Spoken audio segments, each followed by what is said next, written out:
Stop paying $100+ for a dessert that you can make at home with ease. My wife is hosting a Valentine's Day and Granny's responsible for the dessert. So let me show you how we make tiramisu at home. Start with about 1.5 cups of cooled espresso. You can use coffee as well, but you want to make sure that it's strong, and the better the flavor of the coffee, the better flavor of the dessert. Coffee is like 40% of the flavor here. Rum, you can leave this out if you don't want the alcohol flavor in there, or if you're just not a fan of alcohol in general, and a pinch of salt. Move on to our egg yolks. Save your egg whites for an omelet tomorrow morning. Now we're going to move over to our double boiler because we're not supposed to eat raw eggs. You just want to have about 1/2 inch of water in the bottom of your pot. And what you're going to do is set your larger bowl inside of that pot. It does not need to touch the water. As the water heats up and the steam picks up, it will heat the egg yolks and cook them nice and evenly and slow. If this is touching the water, congratulations. You just made sweet egg bites. Add in your sugar and continually whisk that as it cooks. This is going to take around 6 to 8 minutes. You're looking for pale, thick, and glossy. You'll also notice that the sugars are going to dissolve naturally into that egg mixture as it's cooking.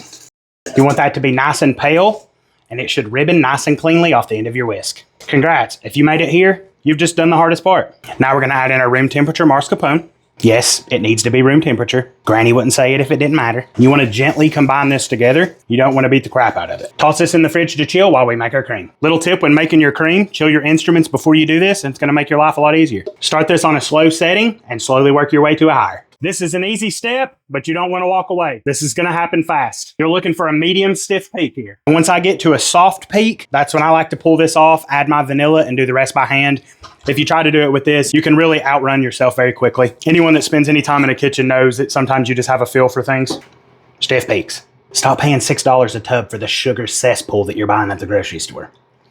Now here's where things get serious. You want to make sure that you are folding this in. If you overwork it and you knock the air out of this cream, you are going to be a very sad person in the morning. Scrape the edge, bring up, cut in. Scrape the edge, come up, cut in.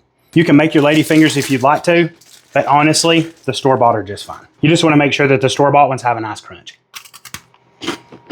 Now these guys are very porous and they're going to soak up liquid very quick. You don't want to hold them in this coffee mixture for more than about 1 second or 2.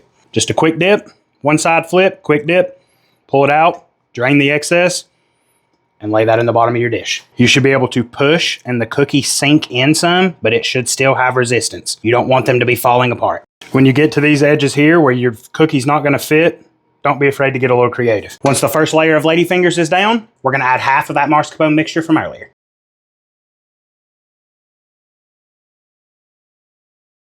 If you've ever looked at an offset spatula and wondered what those are made for, exactly this. Now we're just going to repeat those steps all the way from the top to the bottom.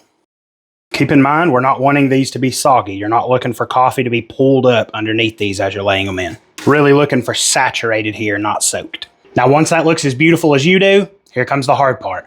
You have to set this in the refrigerator for a minimum of 8 hours. Covered. If you want this to be perfect, go 12 to 24. Covered. Granny always does 24, covered. Because Granny always likes things to be perfect.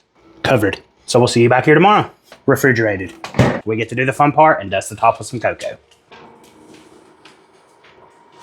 And of course we're professionals around here, so we wipe the edges. This part is totally optional, but Granny's a little extra. So she's gonna grate a little bit of dark chocolate on top. And Granny made one for all the girls, so of course she had to make one for herself as well.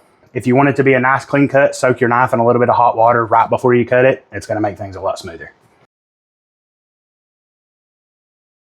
I'm eating all this. You don't have to watch though.